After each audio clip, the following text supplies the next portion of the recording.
Je voudrais présenter le PARECO, qui est le programme régional de réduction des risques tuberculose, VIH et autres comorbidités. On parle des hépatites et promotion des droits humains en Afrique de l'Ouest.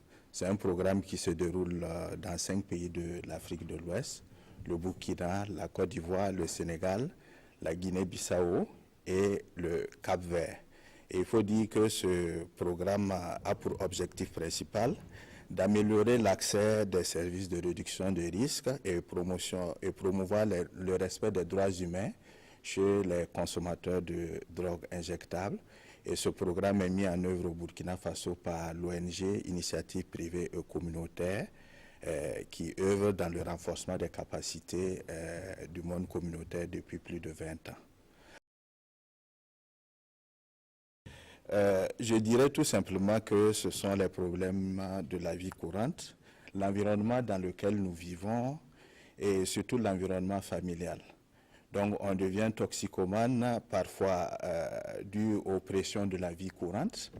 Il y en a qui ont besoin de prendre des substances pour supporter la pression de la vie. Il y en a également qui prennent les drogues pour s'apparenter à certains groupes. Je parle des jeunes qui veulent intégrer certains groupes et qui prennent donc des drogues et qui, à l'occasion, deviennent des toxicomanes. Mais il y a également qui veulent augmenter leur performance, leur rendement. Je parle également des élèves qui prennent des substances pour pouvoir bien bosser et donc à l'occasion, ils deviennent des toxicomanes. Donc il y a encore beaucoup d'autres causes. De quels risques parle-t-on? On parle en matière de consommation de drogue de risques médicaux et puis de risques sociaux. Alors au niveau des risques médicaux, les plus importants, c'est les risques infectieux liés au mode de consommation de la drogue. Ceux qui s'injectent les drogues, il y a l'hépatite, il y a le VIH. Ceux qui se partagent les pipes, il y a également l'hépatite. Il y a des problèmes de tuberculose, il y a des problèmes de peau, dermatologiques, des problèmes stomatologiques, des problèmes psychiques. Alors donc, pour éviter les risques au niveau médical, il faudrait de l'information, de l'éducation, des conseils, mais également partager du matériel de réduction de risque que nous faisons déjà à travers le programme PARECO. Alors lorsqu'on en vient aux risques sociaux, vous voyez qu'il y a les violences, il y a la délinquance, il y a les accidents de la voie publique. Alors, lorsqu'on en arrive à ce niveau, c'est déjà un peu avancé. Il faudrait plutôt agir en amont, et ça, on interpelle les familles. Il faudrait que les parents soient encore plus vigilants. Lorsque le comportement d'un enfant change, il faudrait investiguer pour le voir.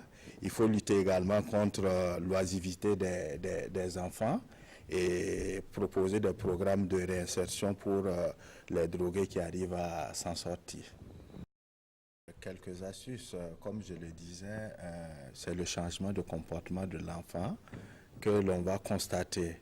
Donc, on pourrait constater que... Il peut être violent ou très calme. Il peut être très violent ou très calme en fonction de la drogue qu'il prend.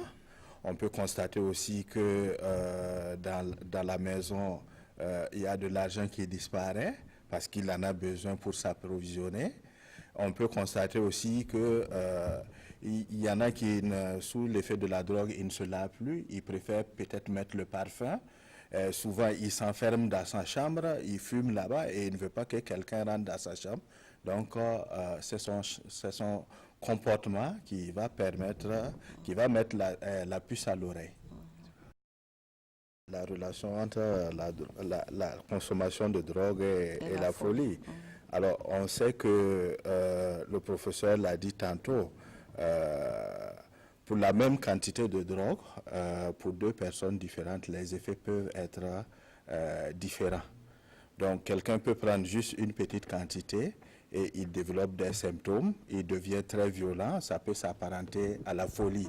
Donc, ça dépend de la personne, du type de drogue et de la quantité consommée. Il faut beaucoup de plaidoyer et il faut faut est d'engagement politique. Et en plus de cela, il nous faut beaucoup de formation des forces de l'ordre, également des magistrats, des parlementaires, pour qu'ils comprennent le problème et que nous puissions agir sur les lois, parce que vous n'êtes pas sans ignorer qu'au Burkina, la loi est aussi sévère pour celui qui consomme que le dealer. Alors que si nous allons dans une dynamique de répression, nous avons vu ça montrer ses limites. Le nombre de consommateurs de drogue ne fait que augmenter d'année en année. Donc il faut véritablement assouplir les lois, et la Côte d'Ivoire et le Sénégal sont déjà en avance sur le Burkina dans ce sens. Le rôle que la société civile joue dans cette lutte, c'est un rôle d'éveil des consciences de la société. Il y a également un rôle d'interpellation des autorités. Il y a un rôle d'information, d'éducation, de conseil, de plaidoyer. Et il y a un rôle d'accompagnement médico-social.